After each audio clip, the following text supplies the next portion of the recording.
In Christian circles, whenever anyone brings up the end of the age or the subject of the return of the Lord, invariably someone responds by quoting a verse from Matthew 24 where Jesus said, "No one knows the day or the hour." What I wanted to do is address the distortion of that statement as it's used to discourage people from knowing, from studying, from understanding this issue of the signs of the times, the end of the age, and the return of the Lord. Right now, we are about 3 days into a 14-day study during a Maranatha fast. We're doing a global Bible study all around the world, going through this subject of the end of the age and the return of the Lord. And this week, the first half of that fast, the first half of that study, we're studying Matthew 24 and 25, word by word, phrase by phrase, line upon line. And then we're jumping to other passages in the Scripture about the end of the age and the back half of the fast. Today, what I wanted to do, we address this in great detail in the actual course in this Maranatha Global Bible Study. If you want to get it, download the app and we go into a deep dive, detailed study of this. But what I want to do in a short, succinct way is address this issue of this question of, can you know the hour in which the Lord would return? Now, the passage comes here from verse 24, verse 36 in the book of Matthew, where he says, "But concerning that day and hour, no one knows." No one knows the day or the hour. And typically, people use that to say, hey, don't bother trying to know, because Jesus said you don't know. What I want to do is give you a number of reasons why you can know the generation of the Lord's return, and that you're required to know, biblically, the general hour in which He's going to respond. Now, I want to say at the outset, we have no interest in date setting. We have no interest in saying, at Tuesday at 4 p.m., Jesus is going to return. We have no interest in that. What we have interest in is discernment, tender hearts, clear eyes, and intentionality to live before the Lord in a focused way with an eternal perspective in view. So I want to start with the basics of this to give the context. In Matthew 24, verse 3, the disciples ask Him a question. They say three things. When will all these things be? Concerning a statement that He had just made about the invasion of Jerusalem, the destruction of the temple, and a heavy season of turmoil and trouble for the nation of Israel. They said, when will these things be? What will be the signs of your return? And what will be the signs of the end of the age? That's the question He addresses in the rest of Matthew 24 and Matthew 25. From verse 4 on to verse 31, Jesus lays out in detail those signs, which again, if you're interested in doing a deep dive, go download the app and listen to the first few days of the fast teachings where we go into it in great detail. But let's make this more succinct for these purposes of, did Jesus really mean no one can know and no one should know? Or did He just mean no one knows? And if you remain in your ignorance, there will be consequences for it. I believe that's actually what He was meaning by saying no one knows. He wasn't saying you can't know, and He wasn't saying you shouldn't know, and He definitely wasn't saying you shouldn't pursue the knowing of it. He was simply saying no one knows. There's a number of reasons why I believe that you can know and the Lord actually requires you to know.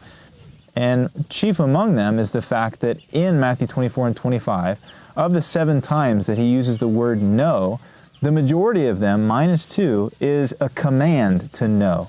We'll look at it in a second. But these 2 exceptions are you don't know. So when you compare the 2 statements that you don't know to the 5 statements that you must know, the conclusion is quite simple at that point. You can know and you should know, but the problem is, if you don't know, there's going to be consequences for it. Reason number 1 why you can know.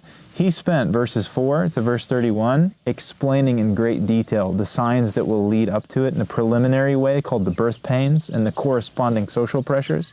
And then in verse 15 through 31, he describes specific events that will take place in Jerusalem that will trigger the final 3.5 years or the final 42 months of this present age. That catalytic event in Jerusalem is the preeminent sign that will signal that we are living in the generation of the Lord's return. He'll go on to explain that the generation that sees that event will not pass away until all of these things take place. So reason number one you can know is because he just spent half of his message explaining to you and to me the signs that precede his coming, which means there are signs, number one. And number two, those signs are intelligible, meaning you can understand them. If that wasn't so, Jesus wouldn't have answered their question with a coherent answer. He would have said, guys, you can't know, don't worry about it. The statement you don't know follows on the heels of him laying out in vivid detail the signs that will precede his return. That's number one. Reason number two, let's jump into verse 32 here. This is the second reason. We'll call the second reason the lesson from the fig tree. He says this, from the fig tree learn its lesson. As soon as it puts forth its branch and becomes tender and puts out leaves, you know that summer is near. You know that summer is near, positively. He's not saying you don't know. He's saying you do know when a fig tree puts forth new leaves. You do know that summer, that a season is near. This is very important. There's timing indicators, signs that show you the season, the transition of this general season. So you may not know the exact day and the exact hour, minute, and second, but you are going to know the general season. Look at this, verse 33. So also, meaning in the same way that you look at a tree and go, oh, summer's coming. In the same way, when you see all these things, what are these things? It's everything that he just laid out in verses 4 through 31. Those events are these things. He says, when you see these things, so also, when you see all these things, you know. That's the second use of the word know. You know that he is near at the very gates. That's the second coming, beloved. That's the Lord coming to the eastern gate of Jerusalem to set up his rule and his reign in the city of Jerusalem. He's saying this, in the same way that a fig tree tells you that summer is near, in the same way, these events that I just told you are like those new leaves. They tell you that not a summer or a season is here, a man is near, and he's at the very gates. So reason number one is he gave you signs in the message of Matthew 24 and 25. Reason number two is the parable that follows it, the parable of the fig tree. The fig tree parable tells us you can know and you're supposed to know. Going on, it says this, truly I say to you, this generation will not pass away until all these things, the same phrase, these things, until all these things take place. Heaven and earth will pass away, but my words will not pass away. What does that mean? This generation is not referring to the disciples. This generation is referring, the article that defines this grammatically, if grammar means anything, the definition of the generation is these things. The generation that sees these things will not pass away until all of this takes place. So what he's saying here is when you see this catalytic event happen in Jerusalem, you know that he's at the very gates. When you see this catalytic event take place, know this, your generation will not pass away until all of this takes place, which means not only you can know, but now it's starting to get heavier and it's moving us into the realm of we should know and we must know. So reason number two, the parable is this, is that a generation will be held accountable because the signs will tell you that you are that generation. Reason number three, the story of the days of Noah. And this is where the text comes from, verse 36. But concerning that day, what day? The day he comes to the city gates of Jerusalem. Concerning that day and hour, meaning the hour, the minute and the second that he gets to the eastern gate. Concerning that day, no one knows, not even me, not even the angels, my Father in heaven. Whenever Jesus says he doesn't know anything, there's a deeper meaning here because he's one with the Father and he knows everything. This is the day that's been burning in his heart for a very long time. He's very aware of this day. When he says he doesn't know, there's a deeper meaning here, especially if it comes on the heels of him saying, I know the signs that will precede it, and you can know in the same way that a fig tree enables you to know the season. So look what he says. No one knows that day or the hour. For, and he connects it, for as were the days of Noah, so will be the days of the coming of the Son of Man. For in those days before the flood, they were eating and drinking, marrying, giving in marriage, until the day when Noah entered the ark, and they did not know until the flood came and swept them all away. So will be the coming of the Son of Man. So he's drawing an analogy here and a parallel with Noah's generation and the final generation. And he says this, in Noah's day, the people did not know the flood was coming and they were swept away. They didn't know, that's why they were swept away. So what does that mean then in light of the fact that he just said you can know because the fig tree is an analogy you can know. So now he's saying you don't know the day or the hour. And he says just like it was in the days of Noah, you don't know. So the question then becomes this, in the days of Noah, did they know a flood was coming? Yes, absolutely they did not know.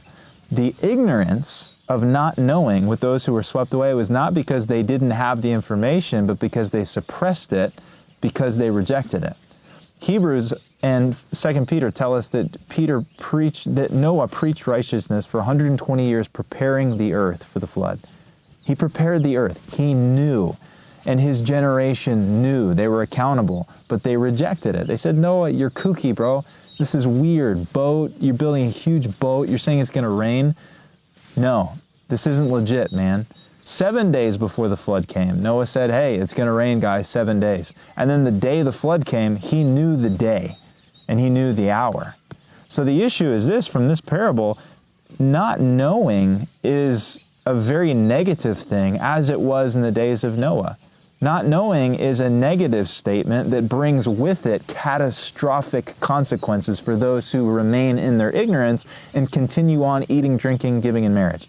There's nothing wrong with eating, drinking, or getting married. What's wrong is eating, drinking, getting married in days of historic transition when all the signs are mounting around you and you're closing your eyes to them, closing your ears to them, and suppressing the information that is given to you as a gift from the Lord in His great kindness. He goes on to talk about those who are going to be swept away. One will be in a field, one will be taken. This isn't talking about some secret rapture. This is talking about being swept away in the flood of the end-time storm, which if you get swept away, you got swept away because you didn't know. Do you see the parallel here? In the same way that they got swept away because they didn't know, in the days of the coming of the Lord, you'll be swept away because you don't know. Then he goes on to say this, which is reason number 4 that you can know, is the parable of the thief. He goes on to say this, therefore, stay awake. This is the command, stay awake. Okay, that's not an option, that's a command, stay awake. For you do not know what day your Lord is coming. So stay awake because you don't know. That's the grammar, okay? That's, again, is a negative. So the first 2 times we heard the word know, it's positive. You can know, just like you can know with the fig tree. Then the 3rd time he says it, it's negative. You don't know. And then the next time he says it, it's also negative. You do not know. So stay awake because you do not know. Verse 43. But, however, now he's going to flip it on its head. However, know, there's the word again, 5th time, know this, that if the master of the house had known, that's the 6th time, had known in what part of the night the thief was coming, he would have stayed awake and would not have let his house be broken into. He would have, if he knew, he would stay awake. If he had known. So look at the grammar. Stay awake because you do not know.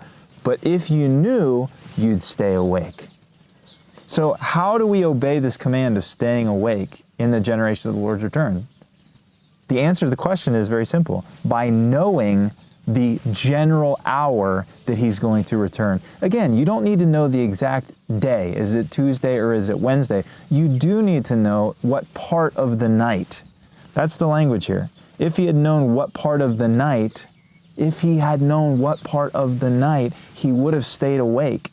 Beloved, the only way that you can stay awake is if you know and you have a sense of urgency burning in your heart and intellectually you understand that He has given ample signs to explain and to help us understand these things. That's reason number 4.